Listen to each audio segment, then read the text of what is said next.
lo que está viendo la gente pasar en Valencia. Uh-huh. Cuando ves esas imágenes tan duras, tan terribles, tan apocalípticas, sí. y cuando lo vives, Uh-huh. ¿es lo mismo? Es decir, la sensación que yo tengo de verlo por la tele o en Instagram, o ir ahí realmente y vivirlo, porque cuando he visto la gente realmente cuando está ahí, ¿no? Muchos de los comentarios es, cuando llegas a la zona cero, aunque lo hayas visto, o sea, el impacto es tan bestia. Uh-huh. Claro. Quiero que, como neurocientífico, y cómo actúa nuestra mente ante una cosa así? Pues podemos casi derribar ya un mito aquí de esto de que el cerebro no le importa lo real o lo imaginado, porque es igual. No, evidentemente no. Lo real tiene mucho más impacto que lo imaginado. Otra cosa es que el cerebro pueda simular. Cuando ves algo por la televisión, evidentemente tienes unos sentimientos empáticos que están vinculados con la cultura, con la cercanía, con los genes. Si eso ocurre a 7.000 kilómetros, no sentimos lo mismo. La empatía es una emoción, a mí me gusta decir que es una emoción parroquial, es decir, es con los propios, ¿vale? No tanto con los ajenos. Fíjate que está muy bien vista, pero hay que contextualizarla. Es decir, la imagen de una guerra en Gaza es dantesca, es terrible, es apocalíptica otra vez, evidentemente, pero la imagen de una guerra en España, por ejemplo, que estamos ahora en España, sería 150.000 veces. Mucho más, porque en el cerebro básicamente tiene una división, ¿no? Entre el endogrupo y el exogrupo. Y esto viene por evolución, es decir, el cerebro se ha desarrollado sobre todo por la cooperación social, punto. No se desarrolló para la emoción ni para la razón, sino porque cooperamos con individuos en grupos de unos 150 individuos, que es el famoso número de Dunbar, se llama. Y la corteza cerebral correlaciona el tamaño de la corteza cerebral respecto a un primate, respecto a un chimpancé. En la nuestra es 3 veces, tiene mayor grosor y correlaciona con el tamaño de nuestro grupo primario. Y ahí se desarrollan emociones como la empatía, como la culpa, como la vergüenza, como el orgullo, en estos grupos. Pero también aparece el miedo a lo diferente, el exogrupo. Entonces la empatía es para mi grupo. Es normal que sintamos muchísimo más dolor si vamos ahí a Valencia, muchísimo más dolor por ser cercano, ¿de acuerdo?, que por algo lejano. ¿Es ideal? No, porque todos los seres humanos sufren, ¿no? Claro, ante el dolor, evidentemente, nuestra respuesta debería ser, digamos, uniforme, pero no lo es, porque es empática. No hay grados de poder medir la muerte de un niño aquí o en Gaza. Eso es. Una vida es una vida. Tú lo has expresado muy bien.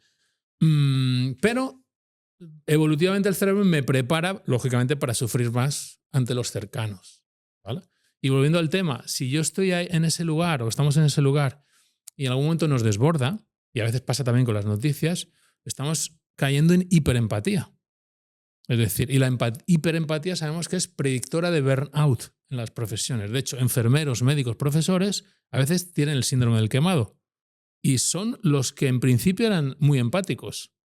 Porque cuando empatizo con una persona, hay 2 tipos de empatía, una que se llama afectiva y otra cognitiva.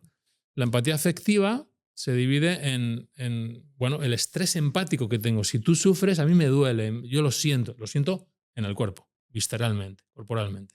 Y la empatía cognitiva incluye la adopción de perspectivas y la comprensión emocional. Yo entiendo que tú sufres, que en esa situación se debe sufrir, ¿de acuerdo? Y veo la perspectiva. Esta empatía cognitiva y afectiva están las dos. Hay personas que tienen mucha empatía afectiva y poca cognitiva, y personas que tienen mucha empatía cognitiva y poca afectiva.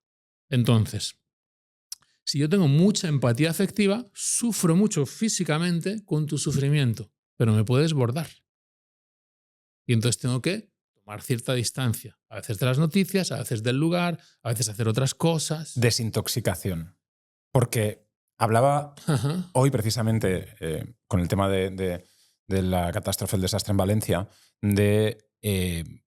haciendo un análisis mediático, ¿no? Yo soy periodista y hablaba con un compañero hablando de cómo la gente consume las noticias de una forma visceral o de una forma totalmente sin control, y llega un momento, lo que tú has dicho de burnout, en el que ya no puedo verlo más. No puedo verlo me más. interesa, me importa, estoy sufriendo, pero tengo que alejarme porque si no, no puedo verlo, ¿no? Entonces, en un análisis de audiencia, por ejemplo, ¿no? Es decir, ¿por qué estamos haciendo lo mismo y no lo está viendo la gente, o porque la gente no está a lo mejor preparada para continuar viendo todo eso, o porque ya lo ha visto tantas veces que necesita otra...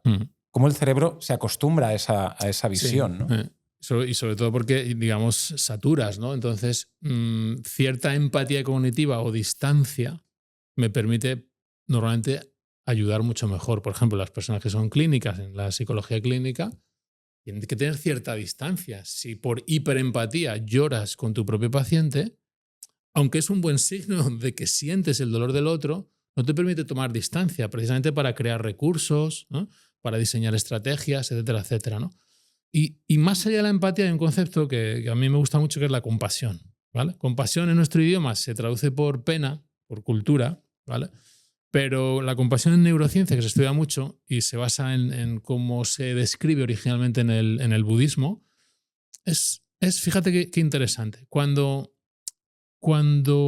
analizamos una resonancia magnética nuclear y funcional, una persona sufriendo empáticamente, se activan unas regiones que se llama la ínsula y el cingulado anterior. La ínsula recibe información de los órganos, de ahí esa visceralidad, ese dolor. Y el cingulado anterior tiene que ver con el conflicto, es lo que se llama la red de dolor. Cuando la persona practica la compasión y entrena la compasión, se activa el prefrontal medial y a veces el prefrontal izquierdo, incluso a veces la corteza premotora, que tiene que ver con las ganas de ayudar al otro, con la acción y con mecanismos de recompensa. Entonces, fíjate que las tradiciones, cuando piensan empáticamente, van un poquito más allá. La compasión para todo el mundo, como tú bien decías, para todos los niños del mundo, con cierta distancia, pero como un mecanismo verdadero, genuino de recompensa para la ayuda, no solo para sufrir con. Sufrir con, lógicamente, habla de, oye, de cuán sensibilidad tenemos con un humano. Eso es magnífico. Pero no nos podemos quedar ahí. Necesitamos cierta distancia, empatía cognitiva y todavía más allá, ganas de ayudar a todo el mundo que podamos y que lleguemos, ¿no? Sin distinción. Eso sería, digamos, el sumum. El camino, ¿no? El camino, eso es el entrenamiento. Sufro solo con los míos, ¿no? O sufro ya con los que también no son míos, no son de mi grupo. Eso ya implica una mente mucho más abierta. Pero eso también implica el empezar a vivir, es empezar a sufrir. Es decir, porque si sufres también con... Es decir, yo no quiero sufrir. Pero vas a sufrir. Lo sé. Pero si me puedo ahorrar el sufrimiento, para mí, para ti, para todos los que pueda, intentaré ahorrármelo, ¿no? Por supuesto. ¿O es un camino que tengo que coger? Rememorando a Safo, la poetisa griega, dijo, todo tendrá que ser sufrido. Todo. Es decir, hay incertidumbre en la vida, hay imponderables por los que vamos a tener que pasar, el dolor, la enfermedad, la muerte, ¿vale?